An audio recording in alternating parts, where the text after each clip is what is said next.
Amen, amen. Dans le précieux nom de Jésus de Nazareth. Amen, amen. J'ai prié, amen. Amen. Amen. Merci.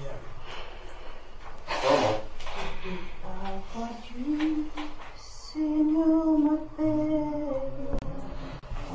La croix et viens, suis-moi. Je réponds, sauveur fidèle. Me voici, je suis à toi. Jusqu'au bout, je veux te suivre dans les bons, les mauvais jours. À toi mourir et vivre, à toi Jésus pour toujours. Mais le chemin du calvaire est étroit et périlleux. C'est un chemin solitaire, difficile et ténébreux. Jusqu'au bout, je veux te suivre dans les bons, les mauvais jours. À toi, mourir et vivre, à toi Jésus pour toujours. Il faut qu'il laisse qu'on aime, savoir être mal jugé, endurer l'injure même, du monde être méprisé, jusqu'au bout je veux te suivre dans le bon, les mauvais jours. À toi, mourir et vivre, à toi Jésus pour toujours. Lui perdre sa propre vie, consentir à n'être rien, n'avoir que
dans les bons, les mauvais jours.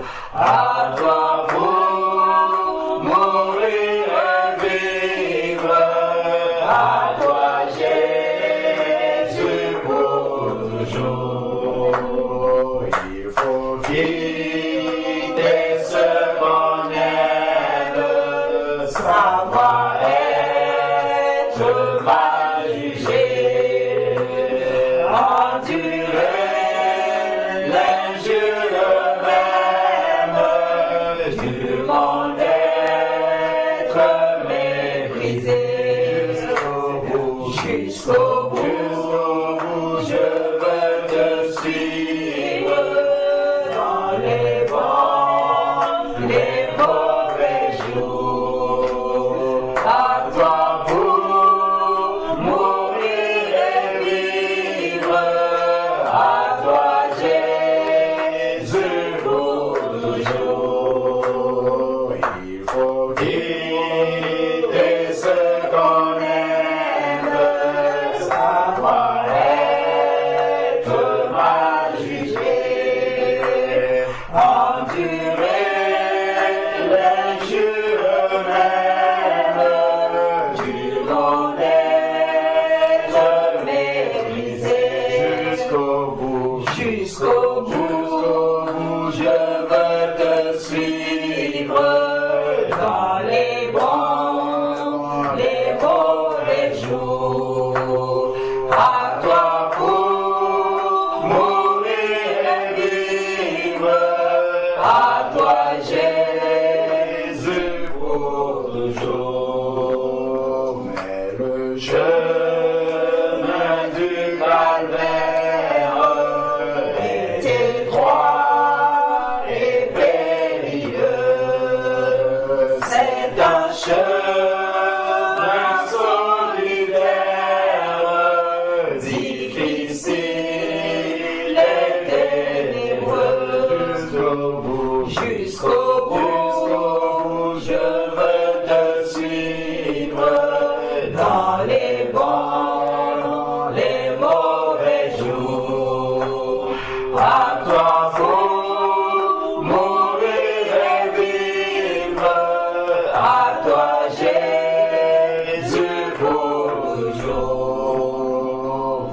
Mais le chemin du calvaire est étroit et périlleux.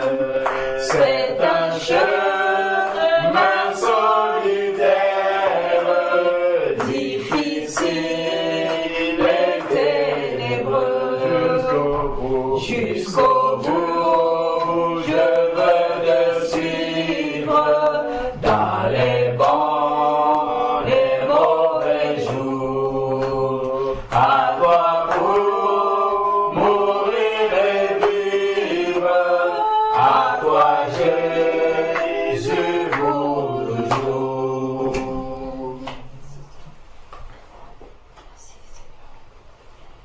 Merci éternel notre Dieu. Oh Seigneur, chaque jour tu nous appelles, chaque jour tu nous dis, viens, prends ta croix, suis-moi. Oh Seigneur, le chemin du calvaire, c'est un chemin étroit, un chemin difficile. Un chemin où il faut accepter l'insulte. Un chemin où il faut accepter d'être méprisé. Un chemin où il faut accepter d'être exclu. Un chemin où tu n'existes plus. Un chemin où tu deviens comme une poubelle sur laquelle on doit tout jeter. Et toi, tu ne dois rien dire. Oh Seigneur, rends-nous capables. Rends-nous capables, Seigneur, de pouvoir tout accepter. Tu as été giflé, tu as été insulté, on t'a craché dessus, on t'a poussé, on a tiré sur tes habits, mais tu n'as pas dit un mot. Comme un agneau qu'on emmène à l'abattoir, tu n'as pas répondu. Mais pourtant, Seigneur, nous aujourd'hui, nous n'arrivons pas à prendre cette attitude. devant les épreuves, les persécutions, devant les personnes qui nous méprisent et qui nous insultent, nous avons tendance à retorquer, alors que tu nous dis, tais-toi, suis-moi. Alléluia. Donne-nous, Seigneur, cette force de nous charger de notre croix. Alléluia.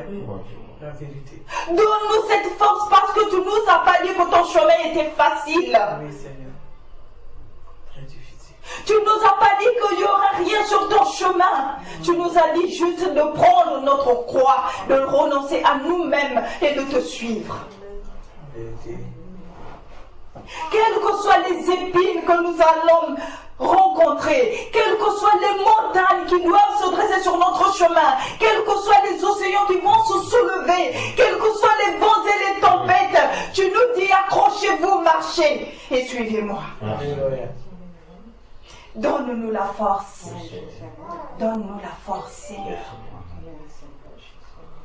Sans toi, nous ne pourrons pas. Parce que le premier combat, c'est avec notre propre chair, qui nous refuse d'être brisée.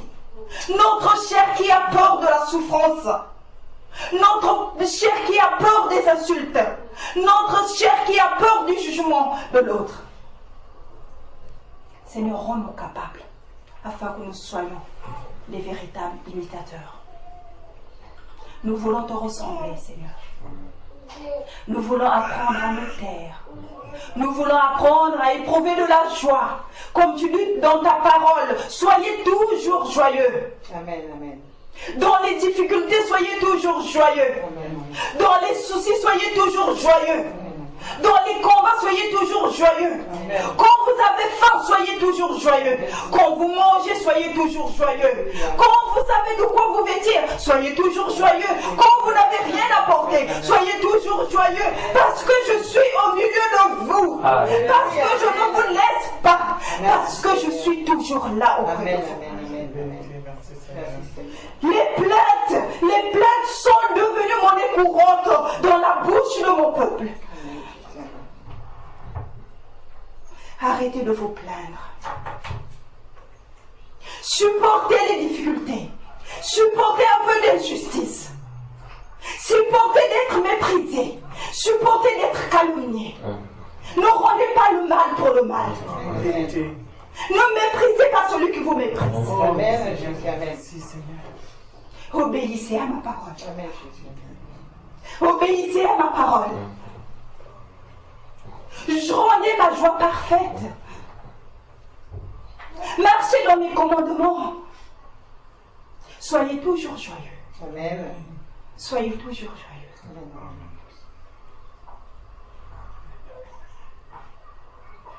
Gloire à toi, Seigneur. Merci, Seigneur. Je suis un Dieu de paix et de miséricorde et de gloire. Je suis un Dieu saint. Je suis un Dieu saint. Que celui qui se présente à moi soit sanctifié.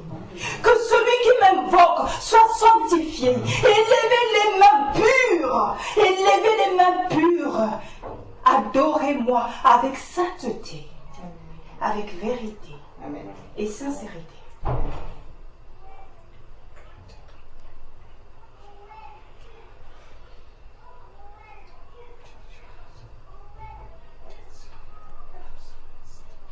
Merci éternel notre Dieu.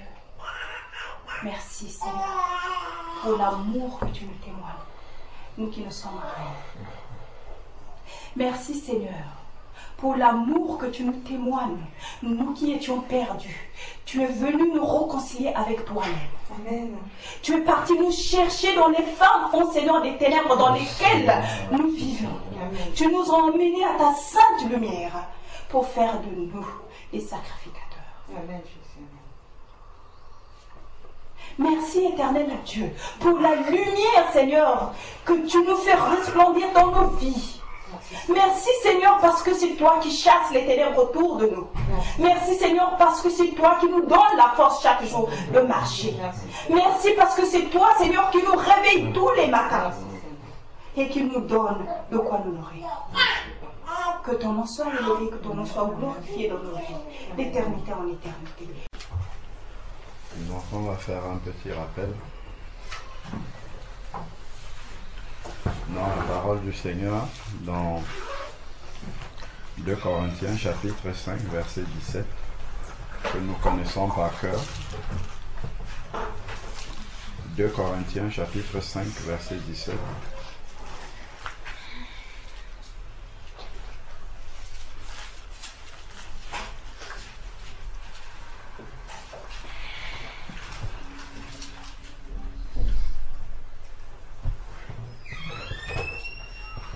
Corinthiens, chapitre 5, verset 17.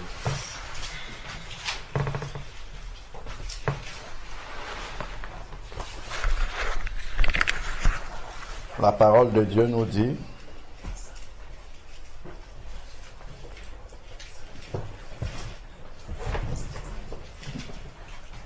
si quelqu'un est en Christ,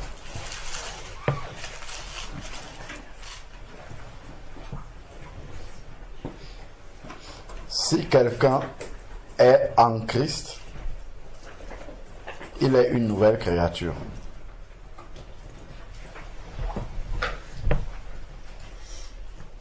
Si quelqu'un est en Christ, il est une nouvelle créature.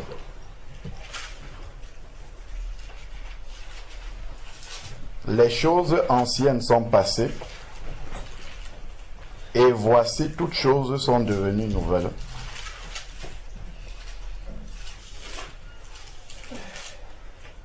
Si quelqu'un est en Christ, il est une nouvelle créature.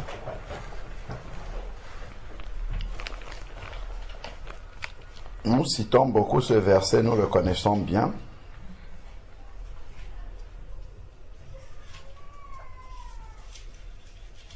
Mais il y a un problème, en fait, pas dans le verset, mais dans la manière dont ce verset-ci se manifeste en nous. Si quelqu'un est en Christ, il est une nouvelle créature. Est-ce que réellement je peux confesser, pas devant les hommes, mais devant le Seigneur, que je suis une nouvelle créature?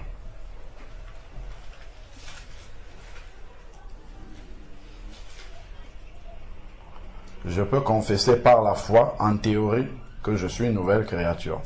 Mais est-ce que pratiquement, je peux confesser que je suis une nouvelle créature? De manière concrète, pratique, est-ce que je peux dire que je suis une nouvelle créature? Il dit, les choses anciennes sont passées. Est-ce que je peux prendre un cahier comme ça? Je commence à lister les choses anciennes qui sont passées dans ma vie. Combien de pages je vais remplir?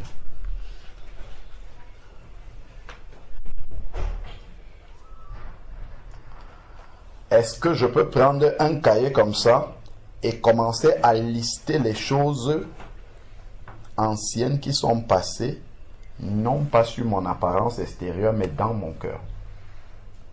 Est-ce que je vais pouvoir remplir une feuille? Les choses anciennes qui sont passées dans mon cœur. Parce que le Seigneur Jésus-Christ a dit une chose, allons dans Matthieu 15. Matthieu chapitre 15.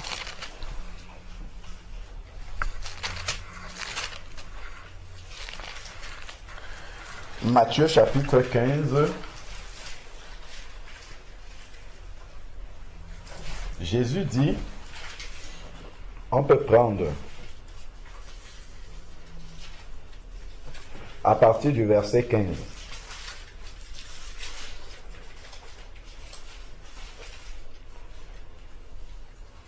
Pierre prit la parole. Matthieu 15 à partir du verset 15. Pierre prit la parole et dit, explique-nous cette parabole.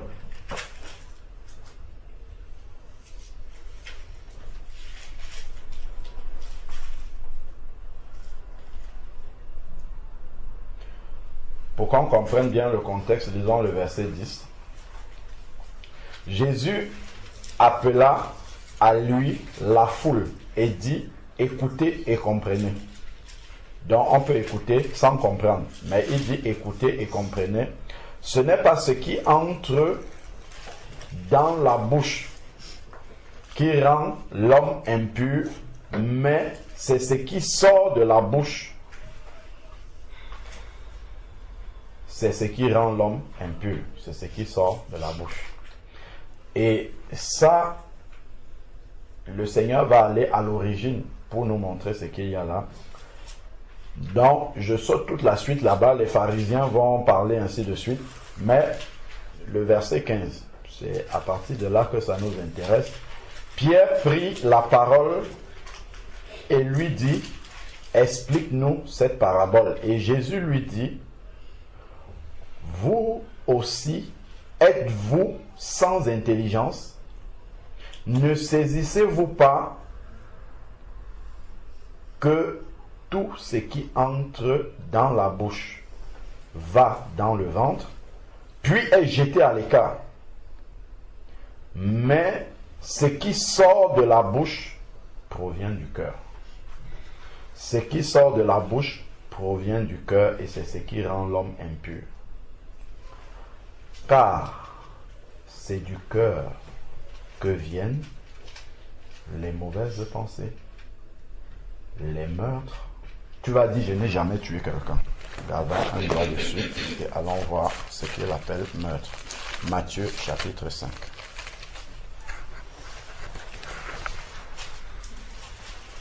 Matthieu chapitre 5, on garde un doigt dessus et après on va revenir dans Matthieu 15. Matthieu chapitre 5, verset 21. Matthieu chapitre 5, verset 21. Vous avez entendu qu'il a été dit aux anciens, tu ne commettras pas de meurtre. Celui qui commet un meurtre est passible du jugement. C'est un meurtre physique, aller tuer quelqu'un. Mais, je vous dis, quiconque se met en colère contre son frère est passible du jugement. Celui qui dira à son frère Raka sera justiciable devant le Sanhédrin. Celui qui dira insensé sera passible de la géhenne du feu. C'est impressionnant comment le Dieu d'amour qui est là pour ce que nous on dirait si peu. Tu as juste dit à quelqu'un insensé. Il dit que tu es passible d'aller dans la géhenne. Regardez un peu quand tu es en train de conduire ta voiture, quelqu'un vient et te coupe le chemin comme ça, tu baisses ta vie. Tu es un insensé, tu es con. À l'instant là, tu meurs. C'est ici là que tu pars dans le feu, la géhenne. Tu vas dire, mais comment? En fait, lorsque tu as dit ça, Jésus nous dit que pour lui, tu as déjà commis un meurtre. Parce que en réalité, tous les êtres sont des créatures de Dieu. Et donc, quand tu insultes la créature de Dieu, c'est le Créateur que tu as insulté. Parce que personne ne s'est créé lui-même. Donc, c'est le Créateur que tu as insulté. Nous devons prendre garde à la manière dont nous traitons les créatures de Dieu. C'était juste une parenthèse pour montrer que quand Jésus dit que du cœur vient des meurtres, tu peux dire, ah, moi je n'ai même jamais eu la pensée de tuer quelqu'un. Combien de fois par la parole nous avons éliminé des personnes, beaucoup, nous avons tué beaucoup de personnes par la parole. Continuons. Donc, le Seigneur, si, regardons d'où nous sommes partis. Nous sommes partis du fait, est-ce que je suis réellement une nouvelle créature? Théoriquement, oui, parce que le Seigneur le dit. Est-ce que dans la pratique, je peux dire que je suis une nouvelle créature? Si je le dis, est-ce que je peux prendre une feuille et commencer à dire qu'est-ce qui est nouveau dans mon cœur? Quand je vais commencer à citer, le Seigneur dit dans Matthieu 15 que les meurtres viennent du cœur. Quand je vais voir meurtre, je ne vais pas écrire ça dans ma liste parce que je vais dire, je n'ai jamais tué quelqu'un, je n'ai même pas eu la pensée. Donc, on a juste fait un parallèle dans la parole de Dieu pour nous montrer ce que Jésus lui considère déjà comme étant un meurtre. Une mauvaise parole qui qualifie quelqu'un sur son physique, par exemple, sur son intelligence ou des choses comme ça. Ça, on a déjà commis un meurtre. Ça fait partie des meurtres. Donc, continuons dans Matthieu 15, verset 19. C'est du cœur que viennent les mauvaises pensées, les meurtres, les adultères. L'adultère n'est pas seulement tromper sa femme. L'adultère spirituel existe. Dès que je cherche la solution, si je suis un enfant de Dieu, qu'est-ce que ça veut dire? Je suis l'épouse de Christ. L'épouse est soumise à son mari en toutes choses. Si j'ai un problème, je vais chercher la solution en dehors de Christ. Et je suis en train d'aller voir un amant. C'est un adultère. Donc, si je fais ma liste des choses qui n'ont pas changé dans le cœur, je dois citer ça. Quand j'ai un souci, un problème, est-ce que c'est à Christ d'abord que je regarde ou est-ce que je vais aller chercher d'abord à l'être humain? Ça là, c'est un adultère en fait. Est-ce que c'est à Christ que je vais regarder ou est-ce que je vais réfléchir selon les solutions humaines qui se présentent devant moi? Ça, si je réfléchis comme ça, c'est un adultère. Donc je peux être le plus fidèle à ma femme, mais être un grand adultère devant le Seigneur. Et c'est pire encore l'adultère spirituel. Donc, l'adultère. Prostitution, c'est quand ça devient quelque chose de récurrent, en fait. Quand pratiquement tout ce qu'on fait, moi je ne parle même pas de la prostitution physique, je suppose qu'on est délivré déjà de ça, je parle surtout dans le domaine spirituel. Quand de manière, en fait, on n'est pas changé réellement de l'intérieur, ce qui fait que quand on est devant une situation, il n'y a rien qui s'est passé en nous. Je vais faire peut-être une petite prière par acquis de conscience. Une fois que j'ai prié, je laisse la prière là où elle est et puis je fonce dans les solutions humaines. Je cherche les solutions vraiment telles que la raison, en fait, me pousse à être. Si je fonctionne comme ça de manière naturelle, je suis une prostituée spirituelle. Je suis censé faire partir de l'épouse de Christ, mais je suis une épouse prostituée, en fait, parce que je ne dépends en rien de mon mari. Dès qu'il y a une situation, j'envoie une prière comme ça, là, juste pour dire que j'ai aussi prié, mais dans la pratique, je suis dans une recherche de solutions comme avant de connaître Christ. Donc, en réalité, Christ ne me sert de rien. C'est comme si je n'avais pas de mari. Donc, j'agis en toute liberté. Ça, c'est de la prostitution. Ça fait partie des choses qu'on doit mettre sur la liste des choses qui n'ont pas changé dans notre cœur, qui ne sont pas devenues nouveaux en nous. Mais il a dit, toutes choses sont devenues nouvelles. C'est pour ça que je demande, est-ce que c'est un verset théorique ou est-ce que réellement je peux me mettre comme ça et dire je suis réellement une nouvelle créature? Si je dis je suis réellement une nouvelle créature, je dois pouvoir commencer à dire avant j'étais ça, maintenant je suis ceci. Avant j'étais ça, je dresse une liste comme ça, des pages et des pages et des pages et des pages. Là on dit réellement que tu es une nouvelle créature. Si à peine j'ai cité 2 choses et c'est fini, tout le reste c'est comme la vie d'avant, il y a un problème. Nouvelle créature. Donc ça, là on parle de nouvelle créature. Là, on a pris le centre de la nouvelle créature. C'est le cœur nouveau que nous sommes en train de voir. Ce que Jésus cite ici, là, n'a aucune place dans un cœur nouveau. Le cœur de chair, il n'y a pas de place pour ça ici. Donc, si le Seigneur, comme il dit dans Ézéchiel, chapitre 36, verset 26, où il dit qu'il nous a purifiés de toutes nos souillures, toutes nos idoles, et qu'il nous a donné un cœur nouveau, ce cœur nouveau-là est le cœur de Jésus-Christ. Il n'y a pas ce genre de choses là-dedans. Donc, si on retrouve les meurtres là-dedans, qui se manifestent par des mauvaises paroles, si on retrouve des adultères dedans qui se manifestent par le manque de confiance en Jésus-Christ et puis d'aller chercher des solutions en dehors de s'attendre à son époux, à Jésus-Christ, si on retrouve la prostitution carrément parce que c'est devenu une habitude chez nous, en fait, ce sont des choses que nous avons importées dans le cœur nouveau. Nous sommes allés prendre ça et nous avons ramené là-dedans. Allons voir un exemple. Allons dans Acte 5. Donc, souvenez-nous, on est dans Matthieu 15. On va faire un tour dans Acte 5 et puis on va revenir là et puis on va retourner dans 2 Corinthiens 5. Acte chapitre 5.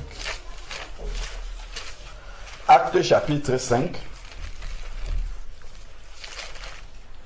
Nous connaissons bien l'histoire d'Ananias et Saphira.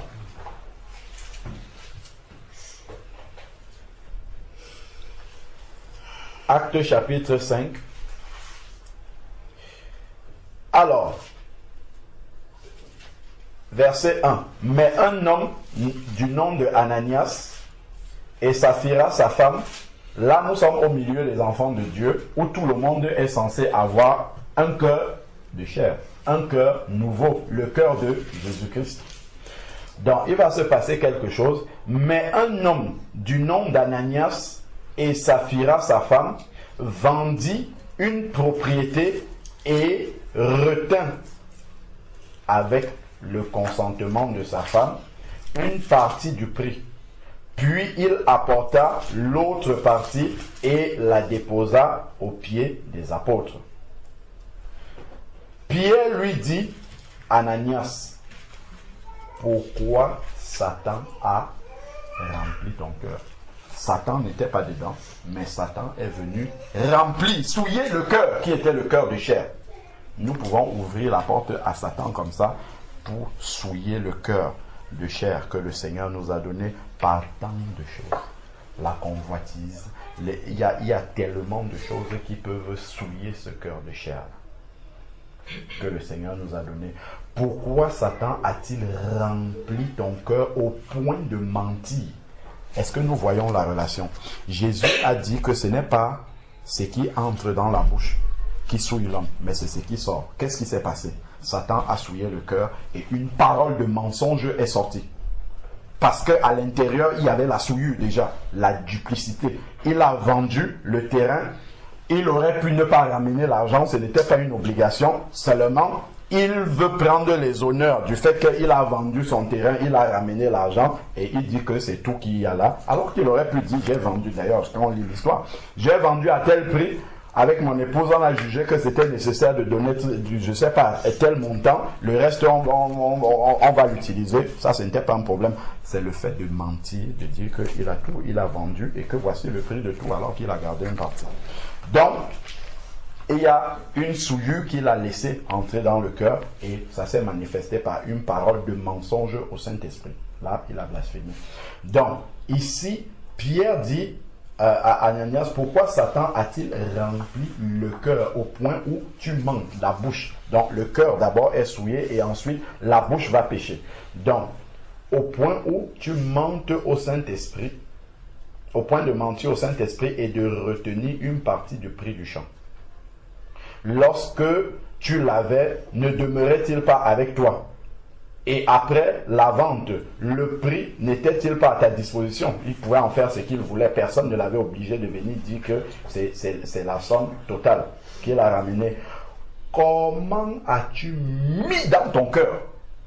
C'est pour ça que je dis que dans le cœur nouveau de Jésus-Christ, il n'y a pas ces choses là-dedans.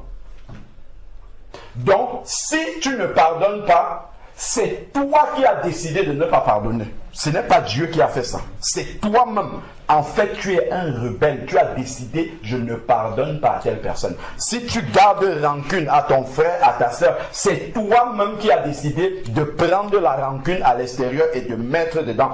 Si tu as cristallisé une amertume, c'est toi qui as décidé de prendre ça et de mettre là dans le cœur. C'est ce qu'il est en train de nous dire ici. Tu ne vas pas dire, oh, aie pitié de moi, Seigneur, je suis rancunier. Pas du tout. C'est une mauvaise prière. C'est une prière qui n'a pas de place devant l'Éternel. C'est, Seigneur, je me repens d'être rancunier. Je sais que tu m'as donné la capacité d'avoir, de ne plus être rancunier parce que ta parole dit que toutes choses sont nouvelles en moi, dont le cœur est nouveau, dont il n'y a aucune place dans mon cœur parce que mon cœur est le cœur de Jésus-Christ. Donc il n'y a aucune place dedans pour l'amertume. Il n'y a aucune place dedans pour les mauvais désirs, pour les mauvaises convoitises. Il n'y a aucune place dans mon cœur pour tout cela. Donc si je vois ces choses-là se manifester, c'est que j'ai laissé, je suis allé prendre moi-même ces choses-là pour venir souiller le cœur nouveau. Père, je te demande pardon parce que j'ai souillé ce cœur que tu m'as donné. Et maintenant, je vois la manifestation dans mes paroles, dans mes aspirations, dans les centres d'intérêt que j'ai, dans les projets que j'ai. Tout ça part du cœur. Tout ça part du cœur. Mais le cœur que Jésus lui l'a donné, c'est son cœur à lui, ce n'est pas un autre cœur. Donc, voilà comment ici, là, il lui redit encore comment as-tu mis dans ton cœur une pareille action? Comment tu as pris une action souillée comme ça qui vient de Satan pour venir mettre cela dans le cœur nouveau? Ce n'est pas aux hommes que tu as menti, mais à Dieu. Est-ce que nous voyons? Ce qui sort de ma bouche peut être une belle parole. Mon frère, ma soeur, que Dieu te bénisse abondamment. Dans le cœur, je dis, ça c'est même qui sort. Je médite le mal dans le cœur. Mon frère, ma soeur, ça se voit à l'extérieur. Mais Dieu regarde qu'est-ce qu'il y a là dans le cœur. Est-ce que c'est l'amour qui pousse ça? Ou est-ce qu'il y a autre chose? Donc c'est ce qui est dans le cœur. Ici là, il dit, ce n'est pas aux hommes que tu as menti. Pourquoi? Parce que ce que les hommes ont entendu, c'est une parole qui a l'air vraie. Mais le mensonge est dans le cœur, en fait. Donc Dieu a vu, il a exposé ce qui est dans le cœur. Donc Dieu voit ce qu'il y a dans ce cœur nouveau qu'il nous a donné. Ce cœur nouveau là, il est exposé devant Dieu. Donc ici là, nous voyons, Ananias entendit ces paroles et expira immédiatement. Combien il est important de purifier son cœur. Dès qu'une mauvaise pensée vient, on doit passer le temps avec le balai spirituel sur le cœur. Parce que dès que ce cœur-là, qui est un cœur de chair, dès qu'il commence à être souillé, ça va provoquer immédiatement le péché d'une manière ou d'une autre, que ça soit dans la pensée, que ça soit dans les actes, que ça soit dans la parole, que ça va souiller le reste du corps. Revenons dans Matthieu 15. Donc on voit que la responsabilité de ce qui entre dans ce cœur-là nous appartient. La responsabilité de protéger ce cœur-là nous appartient. Parce qu'on voit que Pierre n'a pas dit à Ananias, oula, Ananias, je vois que le cœur là, il faut qu'on prie pour ton cœur. Pas du tout. Il lui a mis la responsabilité, elle était entière sur Ananias. Parce que Ananias est un enfant de Dieu. Donc il a reçu un nouveau cœur, qui est le cœur de Jésus-Christ. Et dans le cœur de Jésus-Christ, il n'y a pas la place pour tout ça là-dedans. Donc c'est lui-même qui a importé ces choses-là dans son cœur. Donc il est responsable devant Dieu. On voit que là, il n'y a pas eu de miséricorde. Dieu a frappé, il est parti directement. Donc, revenons dans Matthieu 15, nous continuons. Nous sommes dans Matthieu 15, verset 19. C'est du cœur, donc, que viennent les mauvaises pensées. Quand une mauvaise pensée arrive, qu'est-ce que je fais? Est-ce que je l'entretiens ou est-ce que je la détruis au nom de Jésus-Christ? Voilà déjà la première chose. Les mœurs, on a vu les adultères, prostitution, les vols, les faux témoignages, les blasphèmes. Et tout ça, en fait, c'est dans notre cœur et ça va provoquer des choses à l'extérieur.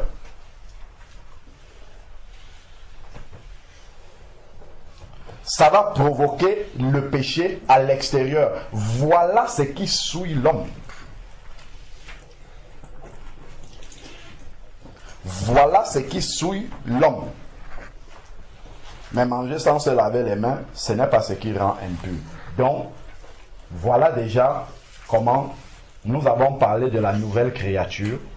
Nous disons qu'il faut venir le centre principal, c'est le cœur. Qu'est-ce qu'il y a là-dedans? Qu'est-ce que je peux citer en disant, comme on a vu là, les meurtres n'ont plus aucune place dans mon cœur parce que je ne vois pas ça se manifester. L'adultère n'a plus aucune place dans mon cœur. On a expliqué c'est quoi. Ainsi de suite, la prostitution n'a plus aucune place dans mon cœur. Ainsi de suite, les mauvais désirs, les mauvaises pensées, quand ça vient, je tue ça, donc ça ne reste pas dans mon cœur. Tout ça fait partie de ce que nous devons nous poser comme question de manière pratique. Si est-ce que je dis simplement de manière théorique que je suis une nouvelle créature ou est-ce que de manière concrète, pratique, cela se voit. Première chose. Allons maintenant voir quelque chose. Là, c'est ce qui doit se passer spirituellement. C'est ce qui doit se passer spirituellement. Lorsque nous naissons de nouveau, si quelqu'un est en Christ, il est une nouvelle créature. Les choses anciennes sont passées et voilà toutes choses, pas certaines choses. Donc, je dois rechercher en tant qu'enfant de Dieu, le standard que je dois rechercher, c'est que ici, là, toutes choses qui sont devenues nouvelles, que ça soit vrai, visible dans ma vie. Il faut que ça devienne concret et visible dans ma vie. Il y a quelque chose que Frère Georges nous avait expliqué une fois. Allons voir ça dans Jean chapitre 21.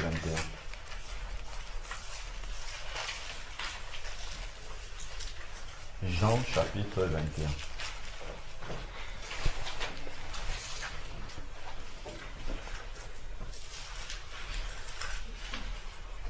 Jean chapitre 21 à partir du verset 1. Il est écrit: après cela, Jésus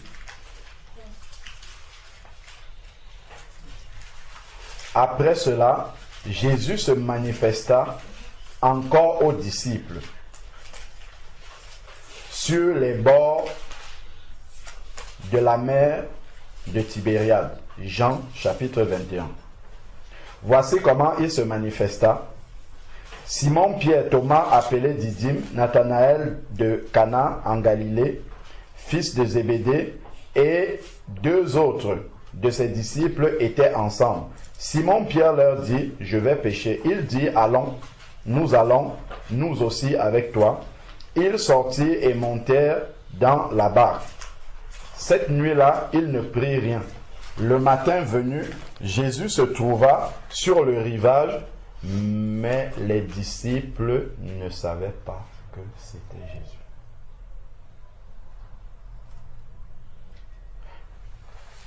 Comment Jésus a passé au moins 3 ans et demi avec eux, mais ils ne reconnaissent pas que c'était Jésus.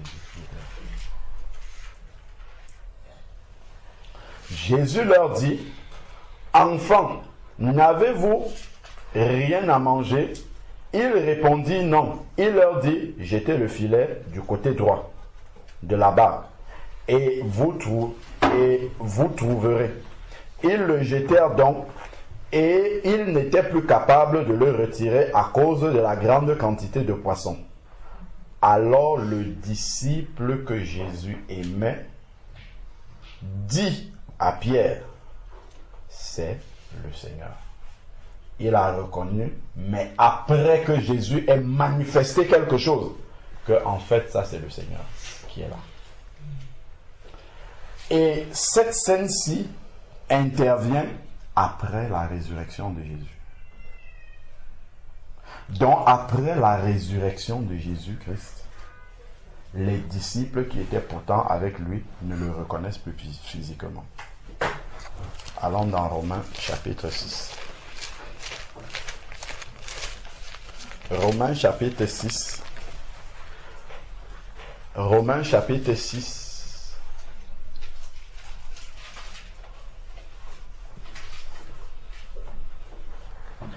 Qu'est-ce qui s'est passé pour que les disciples ne reconnaissent plus Jésus-Christ?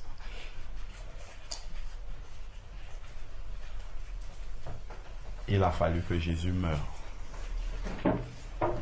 Pour que Jésus meure, il a fallu que Jésus aille à la croix. Il a été à la croix. il est mort, il a été dans le tombeau, il est ressuscité, et là maintenant, ils ne le reconnaissent plus.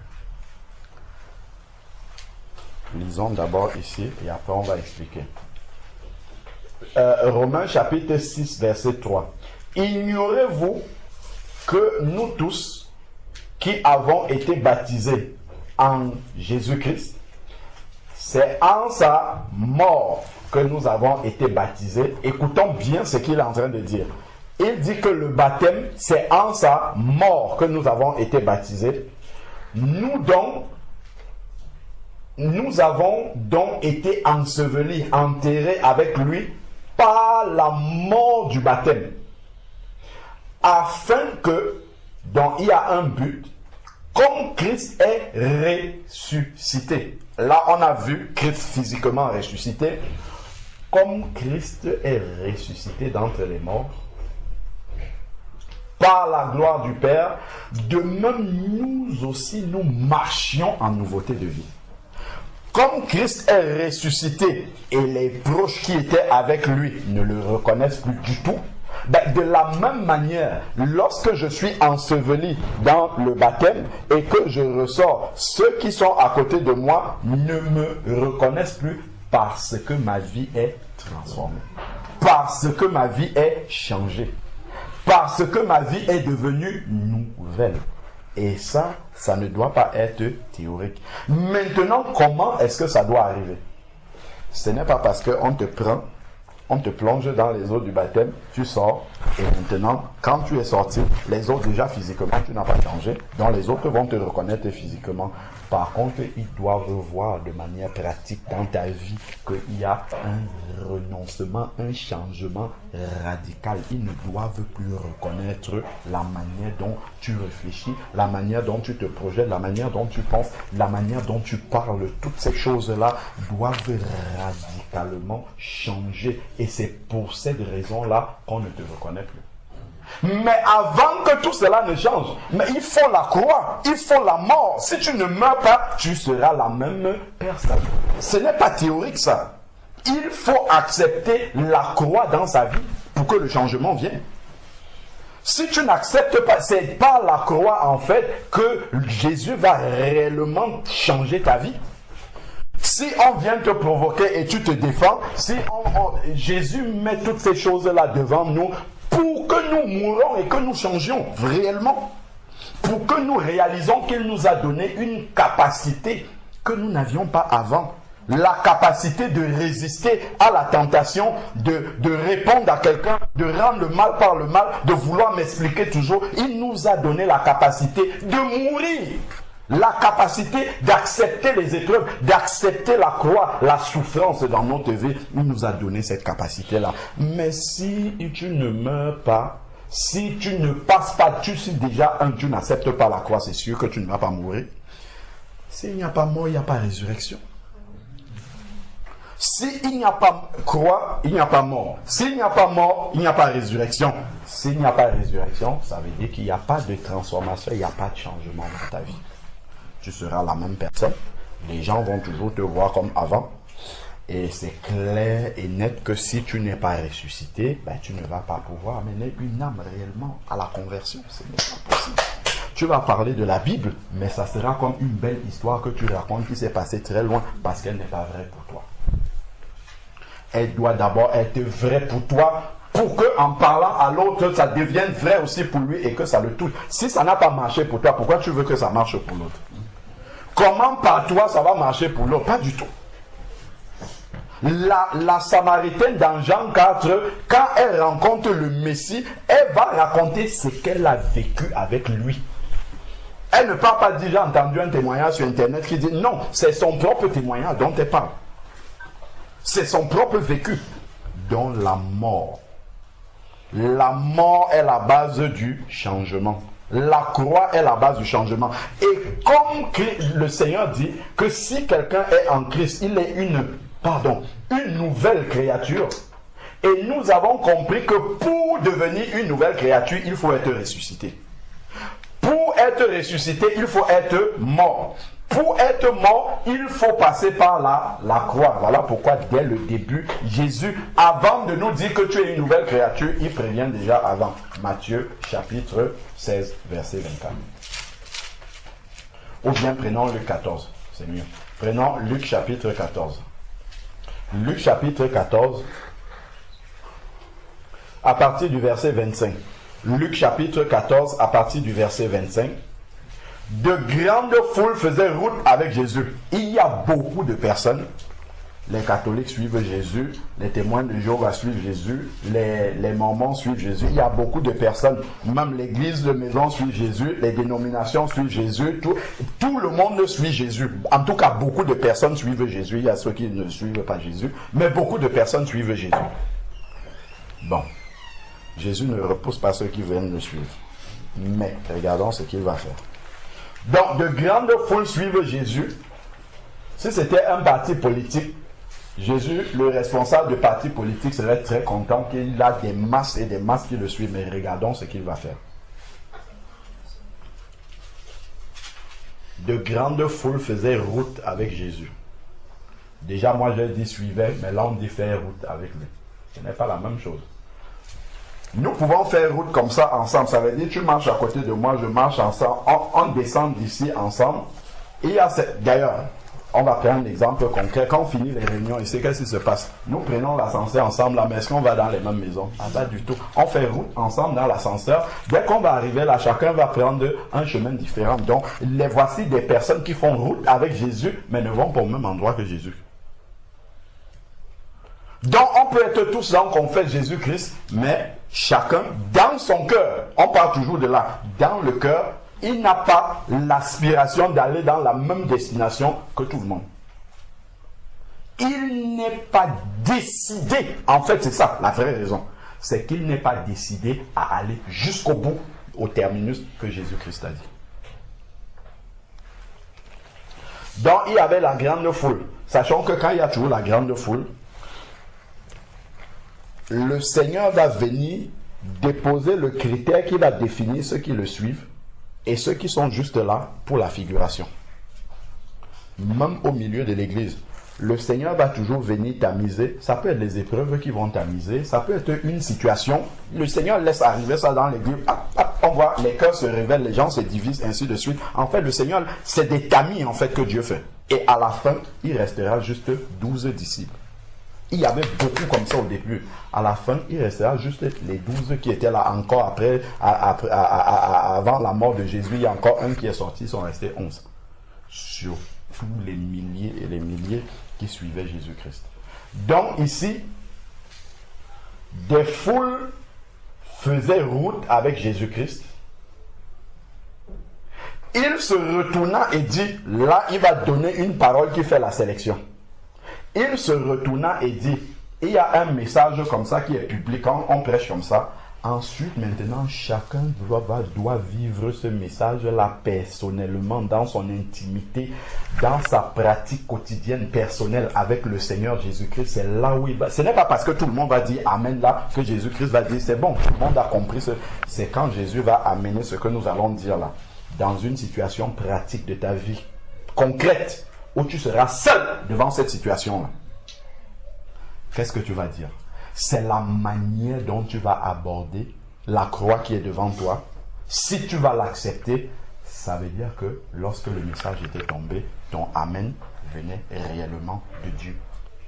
Mais si tu as dit Amen, quand tu vas voir la croix, tu fuis par l'autre côté. En fait, ton Amen, ça ne vaut rien du tout. Voilà la différence lorsque le message vient pour la foule et le tri, le tamis que le Seigneur va faire. Donc il dit ici, si quelqu'un vient à moi, la foule, maintenant, quelqu'un c'est un message personnel. Le Seigneur adresse maintenant au milieu de tout le monde un message individuel à chacun. Si toi personnellement au milieu de toute la foule, tu veux me suivre, voici les conditions. Donc il dit, si quelqu'un, il aurait pu dire si vous voulez me suivre, non, il dit si quelqu'un. Donc en fait c'est chacun qui devant ce qu'il a dit, va dire moi j'accepte, je veux marcher selon ça. Un autre va se retourner, va partir, va changer de chemin. Donc c'est individuellement que chacun va dire, ah, cette parole-là, je veux la vivre. Je veux la mettre en pratique. Quand ça arrivera dans ma vie, je veux réagir de la bonne façon. Et là, automatiquement, on commence à suivre. Ce n'est pas sans difficulté. Donc, il dit ici, si quelqu'un vient à moi, c'est bien devenu, je veux suivre Jésus-Christ. Et s'il n'est pas son Père, première chose, il ne s'agit pas de dire, maintenant, je n'aime plus mon Père, je vais le haïr. Le Seigneur a dit ailleurs que celui honore ton père et ta mère afin que tes jours se prolongent sur la terre. Donc il ne s'agit pas de la haine ici. Si on le comprend mal, on va dire le Seigneur a dit qu'il faut haïr son père. Ce n'est pas ça qu'il dit. Ce qu'il est en train de dire, c'est que l'amour et la décision qui est dans ton cœur de le suivre doit être au-dessus de celle que tu as pour ton père. C'est-à-dire que la comparaison de l'amour que tu as pour Jésus-Christ et celle que tu as pour ton père et tout ce qu'il va citer là, l'amour que tu as pour ton père et tous les autres là doit paraître comme la haine devant l'amour que tu as pour Jésus-Christ. C'est juste pour montrer l'écart d'amour qu'il doit avoir, l'amour de Jésus-Christ et l'amour du reste. Donc ensuite, ici là, il dit, donc, celui qui vient, s'il n'est pas son père,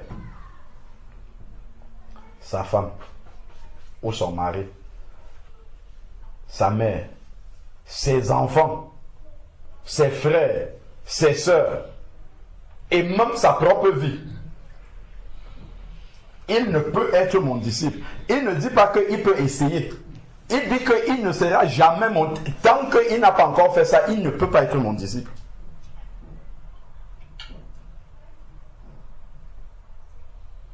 Ça veut dire quoi? Ça veut dire qu'en fait, quand tu t'engages avec Jésus-Christ, tu dois être prêt. Si, pour une question d'obéissance à la parole de Dieu, si tu dois te mettre à dos ton père, ta mère, ta femme, tes enfants, tes frères, tes sœurs, il faut que tu sois prêt à ça. Si tu n'es pas décidé à ça, va d'abord résoudre ce problème-là avant de dire je viens suivre Jésus-Christ. Ça, il prévient déjà sur le compromis. Si tu n'as pas résolu ça, en fait, tu vas aller de compromis en compromis. Si tu as compris une vérité de la parole de Dieu et que tu ne peux pas l'assumer au travail, à gauche, à droite, ainsi de suite, il y aura un problème. En fait, tu ne pourras pas suivre Jésus-Christ. Parce que tu seras toujours obligé de couper ta croix. Couper, c'est le compromis en fait. À chaque fois, tu vas toujours, est-ce qu'on est obligé de faire ça? Le Seigneur a quand même dit d'aimer son Père, donc je ne vais pas le froisser, je ne vais pas... Là, en fait, tu ne pourras pas être un vrai disciple de Jésus-Christ. Mais si on parle de disciple, en fait, ta vie ne pourra pas être transformée. Ça sera une succession de petites améliorations de ton ancienne vie. Ce n'est pas ça la nouvelle vie, en fait. La nouvelle vie, c'est quelque chose de radicalement différent de l'ancienne. C'est pour ça qu'on parle de la mort. Il n'y a pas d'autre comparaison que l'on puisse faire pour montrer vraiment le changement. C'est pour ça que le Seigneur parle de la mort. Il faut d'abord mourir complètement. L'ancienne personne doit être totalement morte. Quand tu regardes aujourd'hui, par exemple, le programme que tu as dans une semaine ou dans un week-end, par rapport à quand tu ne connaissais pas le Seigneur, qu'est-ce qui change? Si Jésus n'a pas pris toute la place partout, dans tout ton programme, en dehors, tu dois aller quand même travailler pour gagner ton pain en dehors de ça. S'il n'a pas occupé tous les compartiments et que tu as les mêmes loisirs, il y a un vrai... En fait, tu n'es pas encore disciple du Seigneur Jésus-Christ. Est-ce qu'on a vu les disciples de Jésus? Quand il vient dans Matthieu 4, il trouve Pierre et André. Il dit, suivez-moi. Pierre et André, c'était des pécheurs. Qu'est-ce qu'ils ont fait? Ils ont déposé leur filet. Ça veut dire, je renonce à la paix. Ce qui était son identité, je laisse ça. C'est terminer mes projets. Terminer mes projets. Quand la sœur demandait la dernière fois la carrière professionnelle, ça n'existe plus pour Jésus, que c'est terminé complètement. J'oublie ma carrière. Le travail devient pour moi un gagne-pain pour nourrir ma famille. Point à la ligne. Parce que tu ne peux pas suivre deux lièvres à la fois. Le Seigneur l'a dit. Si je veux encore avoir un cœur pour ma carrière, il vaut mieux que je m'asseye d'abord et que je calcule le prix de ma dépense. Si je veux encore avoir un cœur, je ne sais pas, pour les choses de ce monde-ci, pour bâtir des projets sur la terre, ainsi de suite, ce n'est même pas la peine d'essayer d'être disciple. Voilà pourquoi quand on donne un vrai message de la parole de Dieu, les gens trouvent que c'est difficile, c'est dur. Jésus-Christ, en fait, il a donné les règles dès le début. Lui, il ne mentait pas aux gens. Il te disait, si tu veux le suivre, il faut que tu sois prêt à ça. Si tu n'es pas prêt à ça, laisse. N'essaye même pas. Parce que tu vas essayer, ça va être de l'à peu près. En fait, il n'y a pas de moitié disciple. C'est soit tu es disciple, soit tu ne l'es pas. Pour lui, c'est ça. Ce n'est pas je suis un peu disciple et de temps en temps un peu avec autre chose. Non, pas du tout. C'est soit tu es disciple. Maintenant, on utilise des expressions qu'on ne voit pas dans la Bible. Un vrai chrétien, c'est ceci. Il n'y a pas un vrai disciple dans la Bible. Il y a soit disciple, soit tu n'es pas disciple. C'est soit tu es chrétien, soit tu es un païen. Il n'y a pas de vrai chrétien, faux chrétien. Non. Si tu es chrétien, tu es disciple. Point à la ligne. Ça, c'est ce que la Bible enseigne. Mais aujourd'hui, il y a tellement de mélange, en fait, parce qu'il y a tellement de compromis, en fait. On donne chrétien à tout le monde, disciple. Bon, d'ici, on n'utilise même pas chrétien. Tout, c'est tellement... Tu vois, quelqu'un a sa vie complètement engluée dans le monde. On dit, voilà un chrétien. C'est quoi chrétien? Regardez les disciples. Les disciples ont abandonné radicalement leur vie. Ils n'avaient plus de vie, en fait. C'est pour ça qu'il dit, même sa propre vie. Quand il parle de la propre vie, ce n'est pas que tu vas aller mourir là dehors pour dire que tu suis Jésus-Christ. Le temps, c'est une chose importante. En fait, tu n'as plus de temps pour toi, c'est terminé. Le temps que tu as, quand tu te lèves, Seigneur, aujourd'hui, je ne pars pas travailler.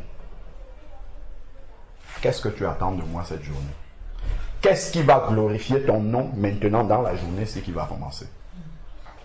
Je suis à ta disposition. Le Seigneur va dire, appelle Sœur Irène. Sœur Irène, est-ce qu'on peut aller faire ça? Va rendre visite à tel malade. Va prier avec telle autre personne. Ou bien mets-toi en prière maintenant. C'est ça la vie du disciple en fait.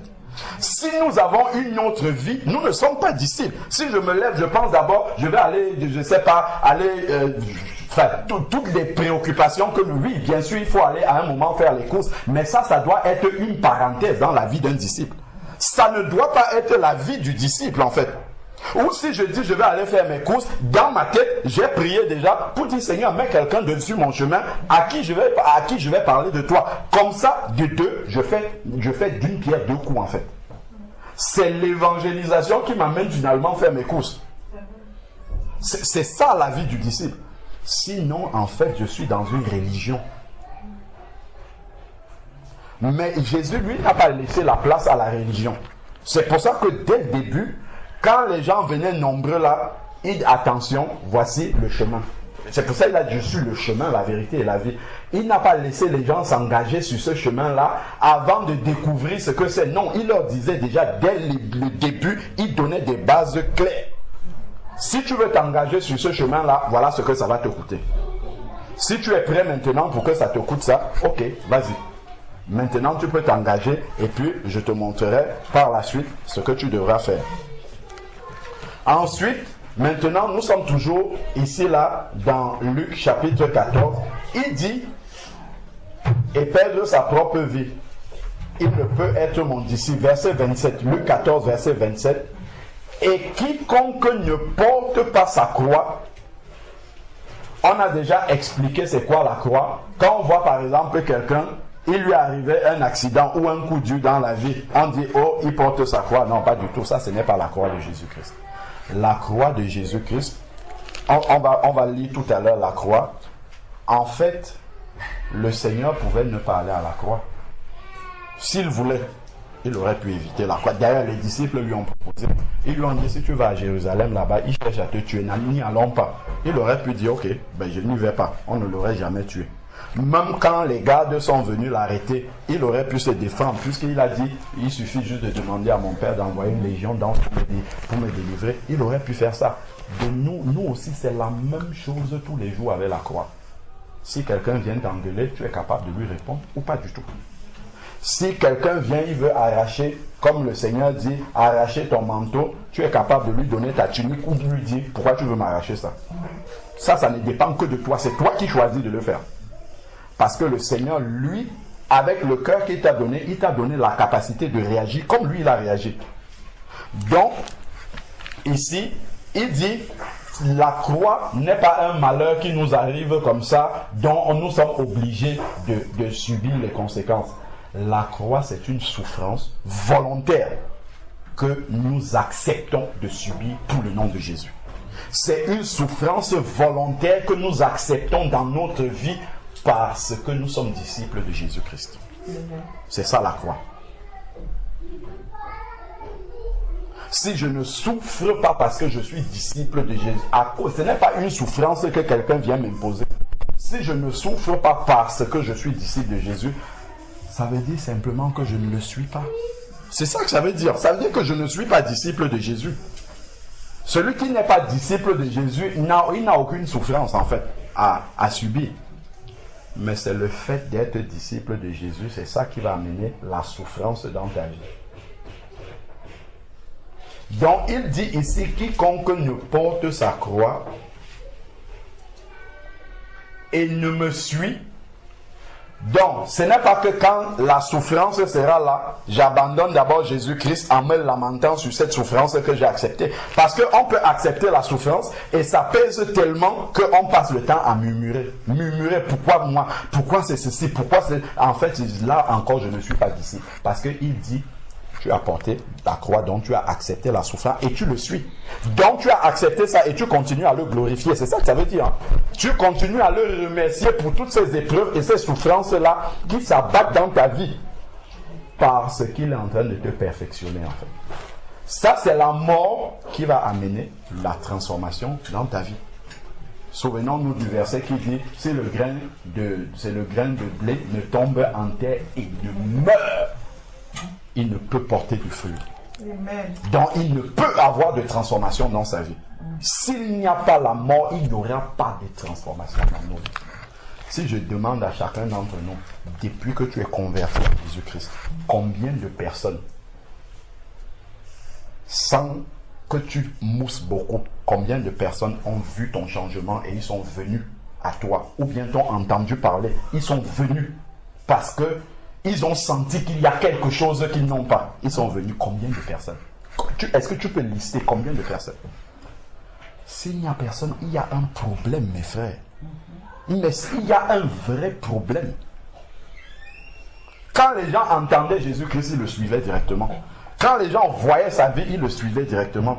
Qui a vu ta vie et il a commencé à te suivre? Qui a vu ta vie et il a commencé à t'intéresser?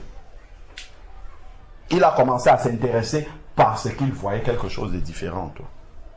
C'est des questions qu'on doit se poser. Quand je dis je suis une nouvelle créature, ça me ramène à ça concrètement. Je dois me poser ce genre de questions-là. Si je prends ma famille par exemple, je prends un lambda à gauche, droite, 4, 5, je dis, dites-moi, vous m'avez connu avant que je ne sois converti et maintenant, est-ce qu'il y a une différence? S'il commence à réfléchir, c'est qu'il y a un problème. Si on prend un membre de ma famille, immédiatement, le membre de la famille doit dire, je ne sais, est-ce que toi tu sais ce qui s'est passé dans sa vie? Parce que nous, on ne comprend plus, on dirait qu'il a perdu la tête ou il est devenu fou. Bien, c'est ça en fait qui doit nature. Même dans la famille de Jésus, c'était ça. Quand il est arrivé à Nazareth, qu'est-ce qu'on disait? N'est-ce pas le fils de Joseph, de Marie, ainsi de suite? D'où lui viennent ces paroles-là? Parce qu'on ne le reconnaissait pas. Là où il a grandi, on ne reconnaissait pas. Dès qu'il est entré dans le ministère, on ne reconnaissait pas ce qui s'est passé. On ne comprenait pas autant pour moi ce qui s'est passé dans sa vie. Mais s'il faut que ma famille réfléchisse d'abord pour dire, bon, on dirait qu'il est un peu différent qu'avant, mais bon, je ne sais pas exactement c'est quoi qui a changé. Il faut peut-être que j'aille rester quelques jours avec lui, peut-être je vais le voir, peut-être trop prier ou trop ceci, mais quand il vient avec nous, il parle toujours comme avant, on parle toujours des choses d'avant, et ainsi de suite. Il est toujours au milieu de nous comme avant. Faisons attention à ça. Nous devons avoir des indications claires qui ne nous mentent pas à nous-mêmes que notre vie est nouvelle. Si on n'a pas des éléments concrets comme ça qui viennent des autres, qui attestent que notre vie est nouvelle, que notre vie n'est pas une religion. Parce que nous pouvons avoir une religion et penser que c'est la nouvelle vie. C'est différent, la religion et une nouvelle. Quelqu'un peut parler de Jésus tout le temps. Les religieux, les témoins de Jéhovah par exemple. Un témoin de Jéhovah dans son travail va forcément parler mais c'est de Jéhovah. Il n'a pas la nouvelle vie, mais il parle de ça. Donc ce n'est pas parler de Jésus qui fait en sorte qu'on ait une nouvelle créature. On peut parler de Jésus et après, lorsque vous avez laissé Jésus, vos collègues vous regardent maintenant réagir. On dit, ah mais il fait comme nous. Ça là, il fait aussi comme nous. Ça aussi, c'est comme nous. Ça aussi, mais finalement, Jésus, c'est quoi la différence entre nous et lui? Il n'y a pas de différence. Problème, ça c'est la religion. C'est la religion. Mais Jésus, ce n'est pas une religion qu'il a amené. C'est une véritable transformation radicale de vie. C'est ça que Jésus a amené. Est-ce que ma vie a radicalement changé? C'est ça. Nouvelle créature, ça ne doit pas être un slogan seulement. On dit, ah, on l'a plongé dans les eaux du baptême, maintenant il est une nouvelle créature. Attendons. L'apôtre Paul dit, j'ai prêché la repentance et la conversion avec la pratique des œuvres dignes de la repentance. C'est-à-dire avec le changement de vie. C'est ça qui atteste que ton baptême est réel. C'est ça qui atteste que Jésus a validé ce baptême-là, parce que si tu te repentir, c'est quoi? C'est confesser et abandonner. S'il y a confession et pas abandon, il n'y a pas repentance. Donc il n'y a pas de nouvelle vie. Il ne faut pas qu'on se trompe là-dessus. Il faut que nous soyons sincères. Si on se ment à nous-mêmes, on ne peut pas mentir au Seigneur. Ce n'est pas possible de mentir au Seigneur. Si je mens aux autres que je suis une nouvelle créature, je fais semblant, je peux bien faire semblant d'être une nouvelle créature, mais devant Dieu, je ne suis pas une nouvelle créature. Et c'est devant lui que je vais me présenter après. Je ne pourrais pas venir dire devant Dieu, je suis vraiment une nouvelle créature. Toi-même, tu sais que je suis une nouvelle créature. S'il te montre le cliché de ta vie comme ça, il te montre avant, il te montre après, il te dit, toi-même, montre-moi la différence. Tu ne peux pas lui dire où est la différence. Tu paraîtras menteur devant lui. Il vaut mieux que je m'arrête et que je retourne à la case de départ et que je dise, Seigneur, quand je regarde vraiment, je croyais que te suivre, c'était juste changer 2-3 choses dans ma vie et je n'avais pas compris que la conversion, c'est, quand pas converti, c'est un demi-tour complet sur sa vie, c'est 180 degrés. Je change de direction totalement. Totalement. Regarde simplement comment tu utilises ton temps. Ça va déjà te donner une indication sur si tu es un disciple ou pas. Donc ensuite, maintenant ici, si on regarde la suite, on voit que Jésus, il prévient toujours, il dit, car lequel d'entre vous, nous sommes au verset 28 dans Luc 14, lequel d'entre vous, s'il veut bâtir une tour, ne s'assied d'abord pour calculer la dépense. Voilà ce qu'on doit dire. On doit encourager celui qui est sur le chemin de la conversion, mais on ne doit pas lui cacher ça. Parce que Jésus, lui, ne cachait pas. C'est bien, mon frère, ma soeur. C'est la meilleure part que tu as choisie qui ne te sera point ôtée. Mais sache que suivre Jésus-Christ, ça ne coûte rien de se convertir. Par contre, pour être un disciple de Jésus, il y a un prix à payer. Pour vivre, si dès que tu te convertis, tu meurs, gloire au Seigneur. Tu ne connaîtras pas ça.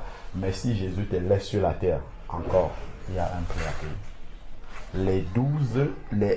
Les 11 ont payé le prix. Tous. Il n'y a pas un qui n'a pas payé le prix. C'était eux les premiers disciples. Regardons juste leur vie. Si vous avez un qui n'a pas payé le prix, donnez-moi l'exemple. Ils ont tous payé le prix. Si on regarde, eux, c'était même physique. Ils ont tous payé le prix sans exception. Et il n'y a pas un qui a fait une exception là qu'on a vu que non. Jésus a un peu fait sa vie différente. Non, ils ont payé le prix. Eux tous les 11, ils ont tous payé le prix. Donc sachons que être un disciple de Jésus-Christ, il y a un prix à payer. On a chanté, oui, perdre sa propre vie, consentir à n'être rien, être rejeté, tout ça. C'est bien de chanter ça, mais on doit accepter ça. concrètement, nous devons accepter que ça soit vrai dans notre vie. Donc ensuite, maintenant, ici, il dit, ne s'assied d'abord pour calculer la dépense, pour savoir s'il va terminer. Est-ce que là où je m'engage là, je commence à parler, Jésus a fait ceci, je parle de tout le monde, à tout le monde de Jésus, ainsi de suite. Quelques 2, 3 mois, 1 an, 2 ans, 3 ans après, on voit que tout le changement qu'il y avait dans ma vie, il n'y a plus rien. Quand on vient, on voit toute la mondanité commencer à revenir dans ma vie. Tout ce que j'étais avant, toutes les pensées, tout ça, ça le feu de paille. Le Seigneur ne veut pas le feu de paille. Du tout, du tout. Une fois que tu t'engages à être disciple, tu ne regardes plus derrière comme la femme de l'autre. Plus du tout. C'est devant jusqu'au bout. C'est la cité céleste que tu sais. Je dois arriver là-bas. Je n'ai plus d'autre choix que de me retourner pour vouloir repartir en Égypte. Pas du tout. Il n'y a pas de chemin retour possible pour l'Égypte. Je ne dois pas avoir envisagé même dans ma pensée le chemin retour pour l'Égypte. De peur qu'après avoir posé les fondations, il ne soit pas capable de l'achever et que tous ceux qui le verront ne se moquent en disant cet homme a commencé à bâtir et n'a pas été capable de terminer. Les gens à qui tu parlais du Seigneur, quand ils vont voir que tu es retourné, fais les mêmes choses qu'eux. C'est là où les railleries vont commencer. S'ils voient que tu vis comme eux,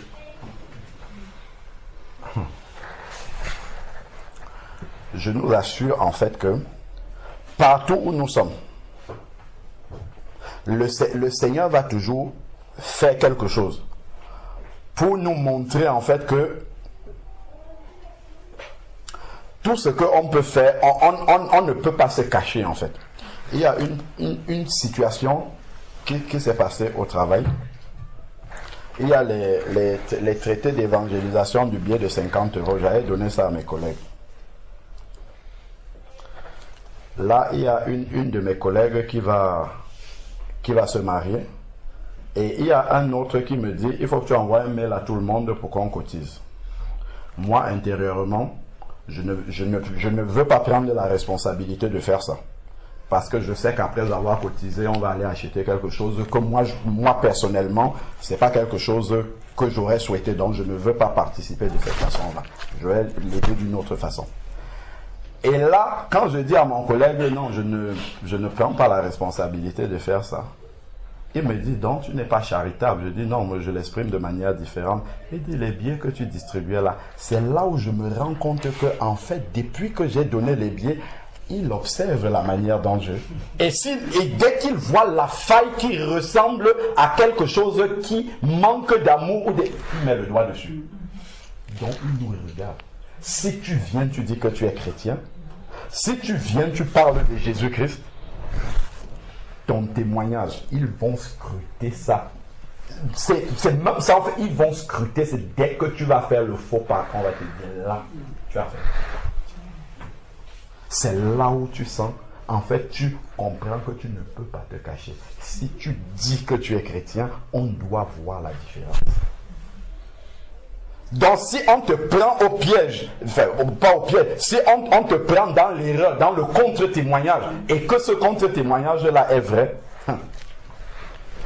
donc sachant que être chrétien, c'est une responsabilité.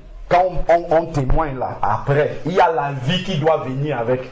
La vie conforme à la vie du disciple doit suivre. Même le païen, quand tu fais ce qui n'est pas du disciple, le païen même peut dire, ça là c'est comme nous. Et Dieu permettra qu'il te dise ça. En fait, c'est Dieu qui est en train de te parler par un païen. C'est Dieu qui est en train de te parler par un païen en te disant que l'ampoule qui veut éclairer ici que tu as là, elle est grillée. Il faut que tu ailles remplacer. Le témoignage, le sel que tu veux être là est souillé. Le sel là ne donne pas de goût ici là. Il faut que tu changes. Donc il faut qu'on soit vigilant. Quand tu parles, il faut que le témoignage suive. Parce que c'est déjà la parole de Dieu. La parole de Dieu dit que celui qui s'est repenti doit produire le fruit digne de la repentance. Donc s'il n'y a pas le fruit digne de la repentance, Dieu passera même pas des païens, même pas tes propres enfants pour te rappeler. Ça là c'est mauvais. Ça là, ça ne ressemble pas aux chrétiens. Ça ne ressemble pas à la parole de Dieu dont tu parles là. Ça ne ressemble pas à ça. Donc le Seigneur utilisera tous ces moyens-là pour nous rappeler que, attention, il y a un décalage entre la parole de Dieu qui sort de ta bouche, le témoignage de Jésus-Christ que tu donnes et ce que tu pratiques concrètement. Donc nous devons savoir que être chrétien, c'est vivre une vie nouvelle. C'est vivre une vie nouvelle de manière pratique. Une vie changée radicalement. Regardons, et cette vie nouvelle ne vient que si on a accepté la croix. Sans la croix, il n'y a pas la vie nouvelle. Il n'y a pas la transformation. Donc quand nous prenons Matthieu 27, c'est juste pour mettre des versets sur ce que nous avons dit tout à l'heure. Matthieu chapitre 27. Si nous prenons à partir du verset 38. Matthieu 27, à partir du verset 38. Avec lui furent alors crucifiés 2 brigands, l'un à droite, l'autre à gauche. Les passants blasphémaient contre lui et secouaient la tête en disant: toi qui détruis le temple et qui le rebâtis en 3 jours, sauve-toi toi-même, si tu es le Fils de Dieu. N'est-il pas le Fils de Dieu? Si. Ne détruit-il pas le temple et le reconstruit en 3 jours? Il parlait du temple de son corps. Si. Il aurait pu entrer dans la discussion avec eux pour essayer de leur expliquer. Qu'est-ce qu'il fait? Il ne fait pas ça. Regardons. On lui dit: descends de la croix. Dans toutes les situations quasiment de notre vie, cette voie-là, lorsque tu vas accepter la croix dans ta vie, il y aura toujours cette deuxième voie, c'est qui va te dire: descends de la croix. Refuse la souffrance. N'accepte pas. Dieu peut quand même accepter que son enfant, voilà, ne passe pas par ce chemin-là. Tu peux quand même te défendre. Tu peux quand même, et là, dans le quand même là, en fait, tu es en train de descendre de ta croix.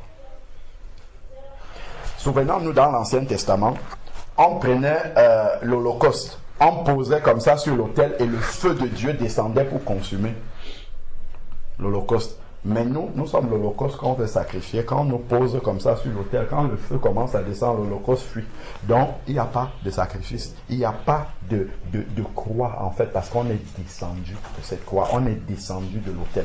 On n'est pas resté là pour mourir jusqu'au bout.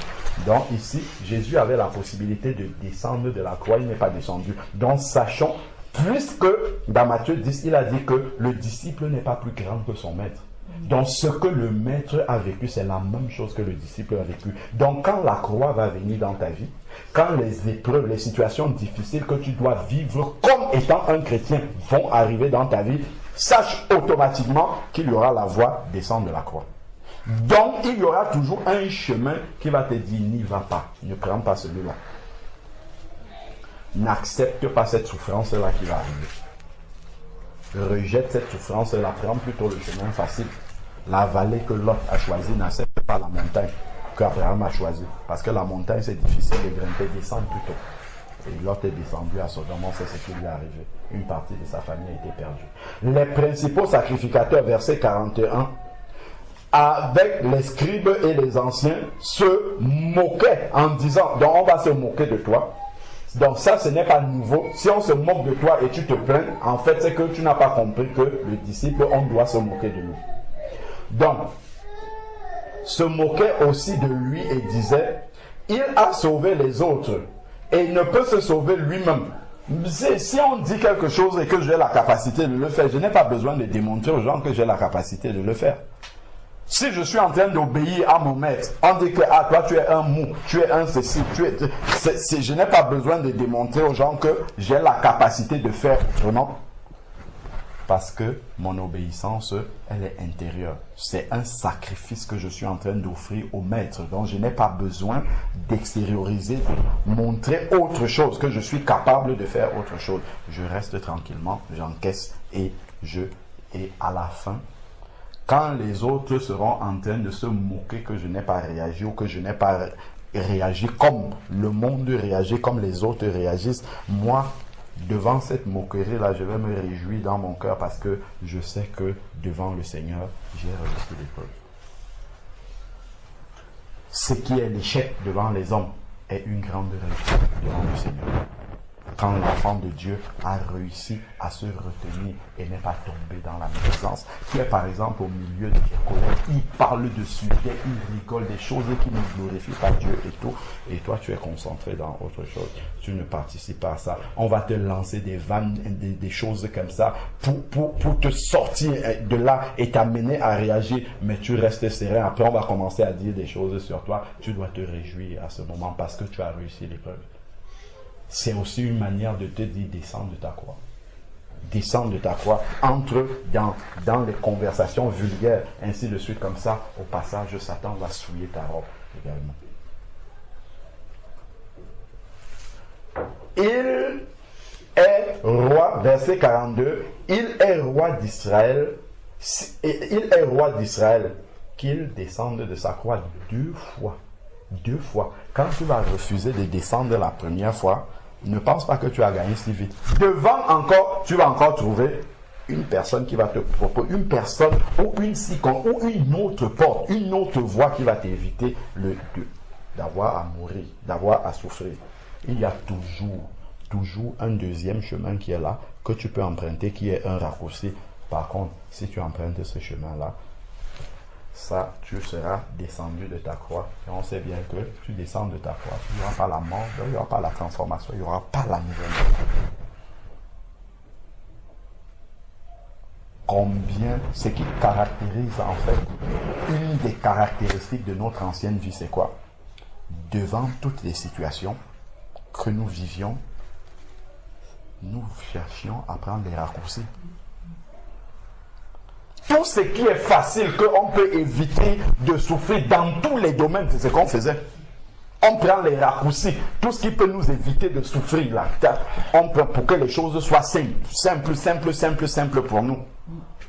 Mais quand on vient en Christ, on comprend qu'on a embrassé la vie de souffrance. Comme un des frères réagissait sur le forum par rapport au baptême de feu, il disait que c'est quand on te prend et on te plonge dans la souffrance. On te plonge, tu es immergé dans les épreuves, dans la souffrance pour Christ. On ne souffre pas pour souffrir, c'est parce que ça contribue à nous bâtir, à nous transformer réellement. C'est parce qu'il y a un prix. La souffrance, c'est pour nous amener à l'image de Jésus-Christ. Il n'y a pas de Jésus formé en nous sans souffrance. Ce n'est pas possible. C'est que ce n'est pas à l'image de Jésus qu'on sera.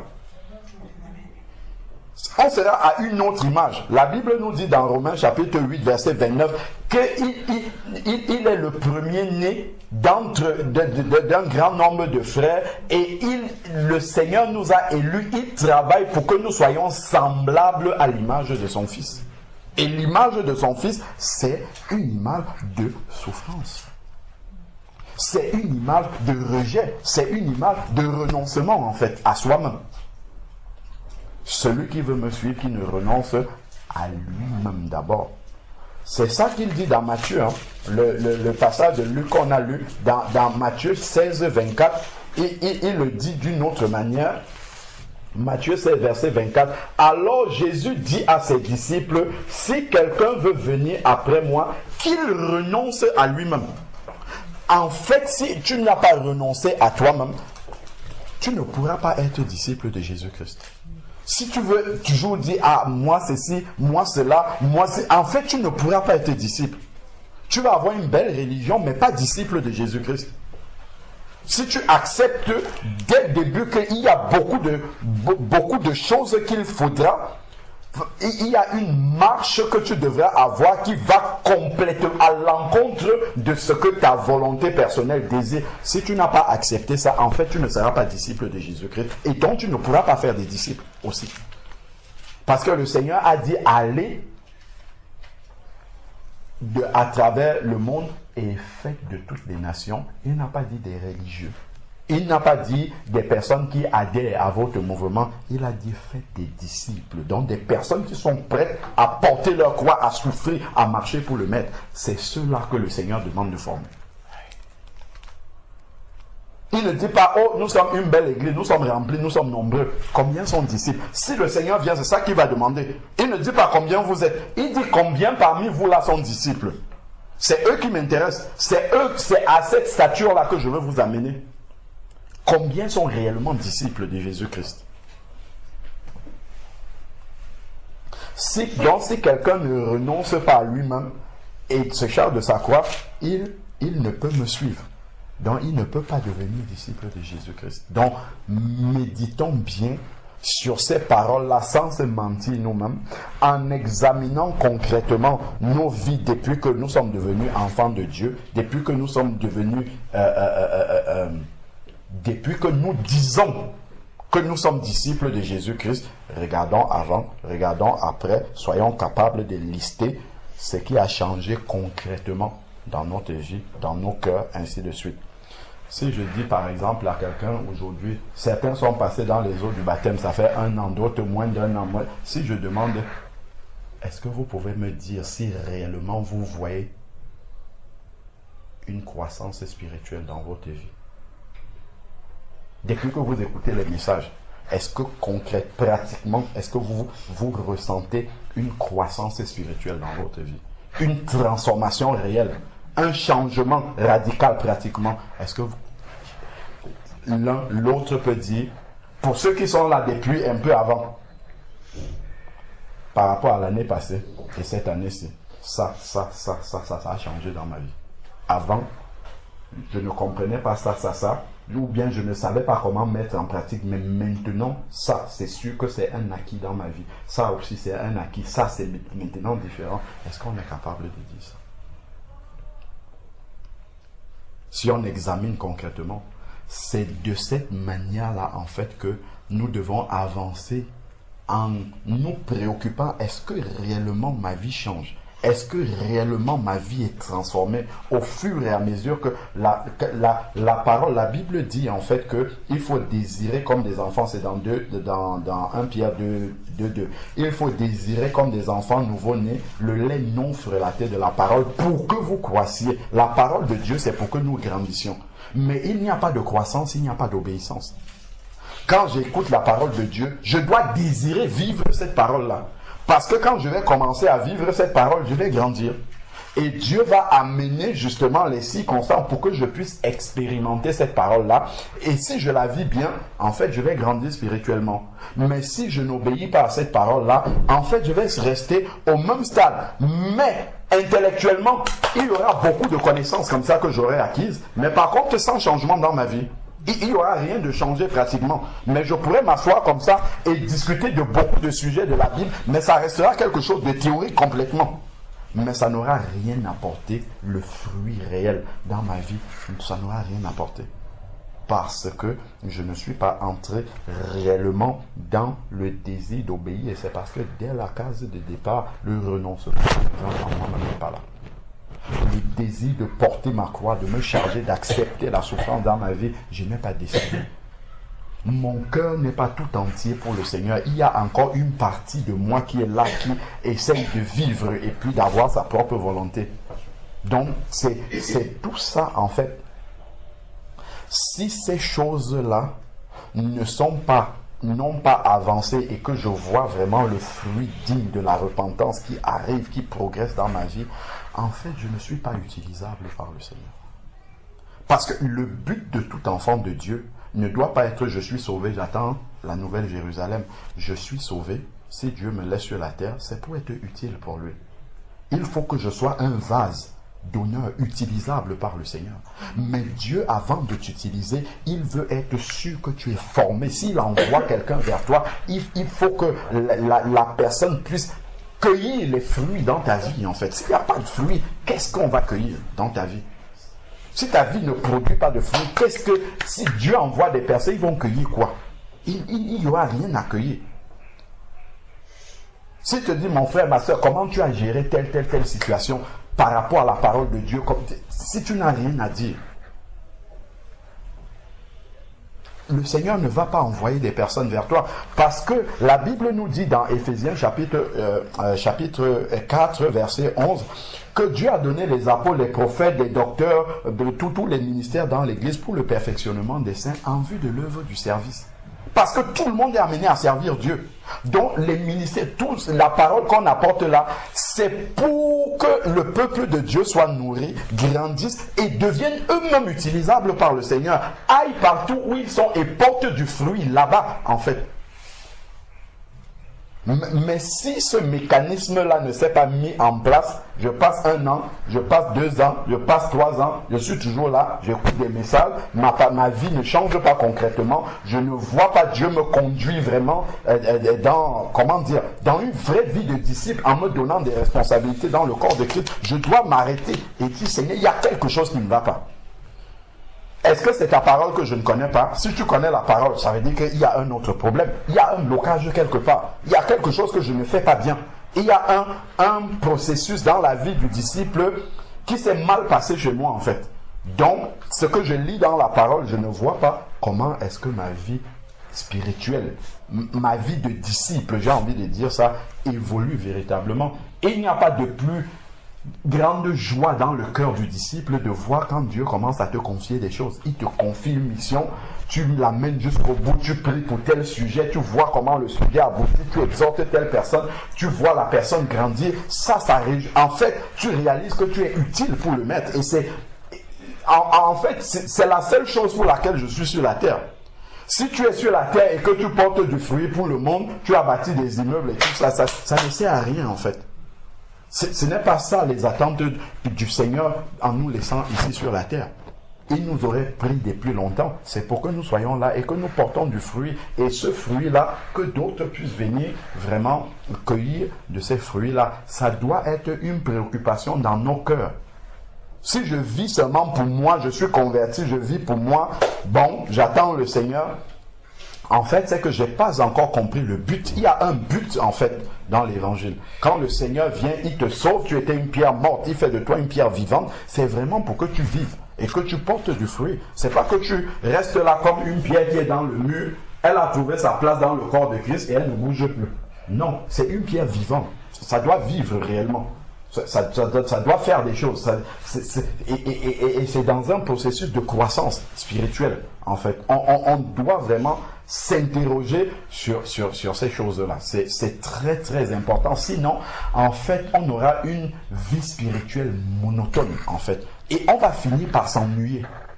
Souvent, tu trouves un enfant de Dieu, il s'ennuie dans la vie spirituelle. Il ne sait plus, on lui a dit, il a compris qu'il fallait laisser ça, les anciennes compagnies, ça. Après, il est là, il ne sait pas quoi faire. En fait, un enfant de Dieu a tout, il y a tellement de choses à faire. Et parce que Dieu veut tellement nous utiliser, mais parfois il ne peut pas parce que on n'est pas équipé en fait. On a refusé l'équipement du Seigneur. Il faut d'abord qu'il nous forme avant de nous utiliser. Mais comme on ne s'est pas laissé former par le Seigneur, au bout d'un moment de la vie spirituelle, on commence à tourner en rond. Ça ne change plus. C'est monotone. C'est tout pareil. Parce que, en fait, il n'y a pas eu vraiment, comment dire, le déclenchement de la nouvelle vie. Parce que quand Jésus vient vraiment déclencher la nouvelle vie, ce n'est pas pour que tu t'arrêtes et que ça devienne monotone. Au contraire, c'est vraiment une fusée qui commence à monter. Au fur et à mesure que tu reçois les enseignements, tu les vis, tu pries par rapport à ça, Dieu t'amène sur le terrain pour commencer à expérimenter ça de manière pratique, concrète. Et tu vas te retrouver débordé en fait. Débordé parce que Dieu en fait, ce qu'il fait, quand on vient, on est aveugle à l'œuvre de Dieu. Au début, plus on grandit spirituellement et qu'on acquiert, comment dire, on acquiert de la maturité, on commence à devenir un vase utilisable par le Seigneur. Le Seigneur commence à ouvrir tes yeux sur les besoins qui sont dans le corps de Christ. Il commence à te montrer là, tu as tel talent, ça là, ça peut servir là. Il commence à te montrer là, tu peux faire ça. Ça, tu peux faire ça. Ne néglige pas si c'est petit, commence simplement à faire. Quand tu commences à faire, quand Dieu voit la consécration que tu as pour faire ce qui est petit, il commence à augmenter. Il commence à augmenter, il commence à te donner plus de responsabilités et ainsi de suite. Et après, tu te retrouves, en fait, ta vie spirituelle sera tellement remplie, tu seras épanoui. Parfois, tu vas même plutôt t'arrêter et te dire, Seigneur, je n'ai même plus le temps pour prendre un peu de recul par rapport à tout ça. Plutôt que d'avoir tellement de temps que tu te demandes, mais finalement, être chrétien, c'est quoi? Je ne vois pas. Qu'est-ce que je dois faire? Qu'est-ce que je peux faire? Ainsi de suite. C'est parce que, en chemin, il y a quelque chose qui ne s'est pas passé normalement. Amen. Amen. Je propose deux choses s'il n'y a pas de complément pour l'instant. C'est un compris, deux qu'on parle. Qu'on parle. Par rapport à ce que chacun d'entre nous vit réellement. Par rapport au constat que nous faisons sur notre vie, est-ce que réellement quand nous vivons, est-ce que nous réalisons une croissance spirituelle, des changements concrets dans notre vie, pas forcément en citant, mais en comparant ce que nous entendons de la parole de Dieu et ce que nous vivons. Est-ce que réellement ce changement, quand on parle de nouvelles créatures, est-ce que c'est quelque chose qui est pratique, qui est concret pour nous? Est-ce qu'on le voit réellement? Est-ce qu'on le vit véritablement? Est-ce que devant les situations de la vie de tous les jours, on se sent bloqué par, je sais pas, on est bloqué d'agir comme les païens agissent, ou bien est-ce qu'on est toujours, on est toujours poussé à agir comme eux, que vraiment, de manière concrète, est-ce que la nouvelle créature se manifeste dans notre vie? Est-ce que la croissance spirituelle se manifeste réellement dans notre vie?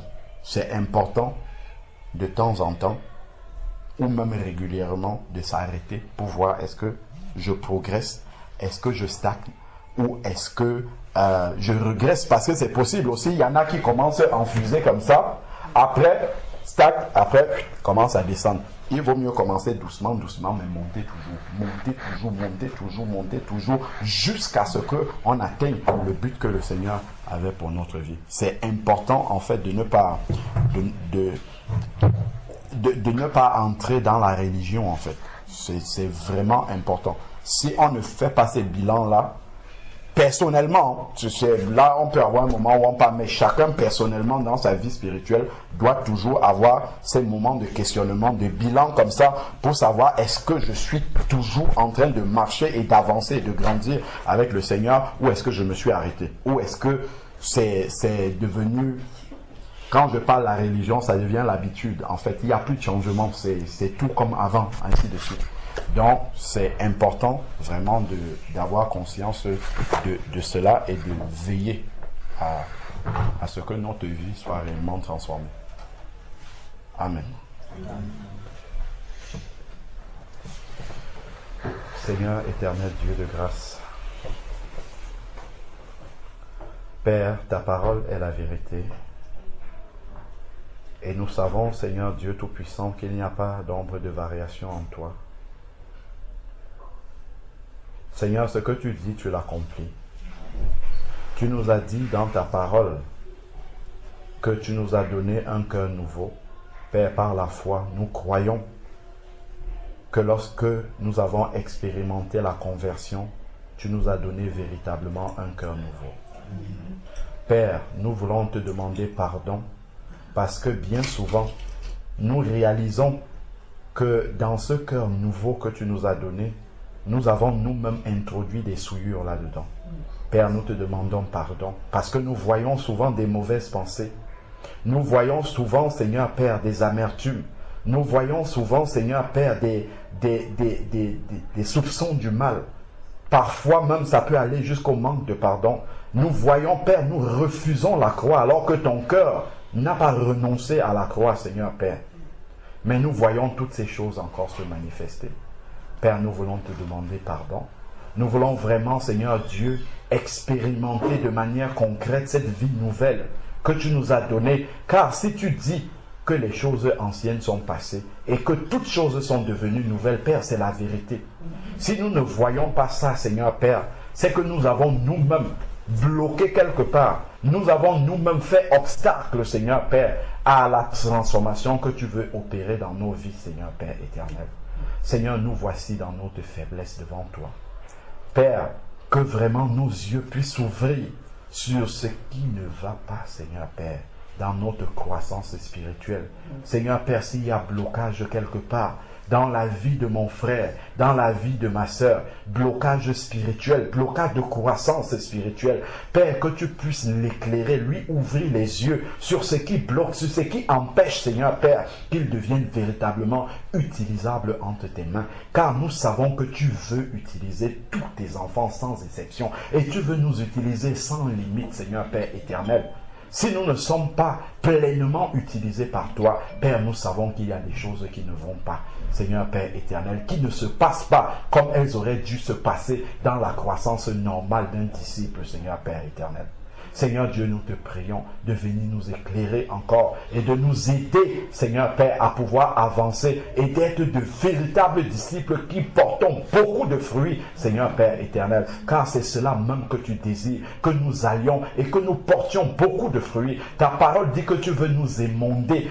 Père, donne-nous d'accepter encore de mourir, Seigneur Père, d'accepter d'être immondé, d'accepter de renoncer, Seigneur Père éternel, à nous-mêmes pour porter encore davantage de fruits. Pour que nous soyons véritablement utilisés et utilisables entre tes mains, Père éternel. Voilà le cri de notre cœur. Et révèle à chacun d'entre nous, Seigneur Dieu, là où il y a un blocage, là où il y a quelque chose qui n'est pas conforme, Seigneur Père, à ta volonté. Seigneur Dieu, béni sois-tu encore.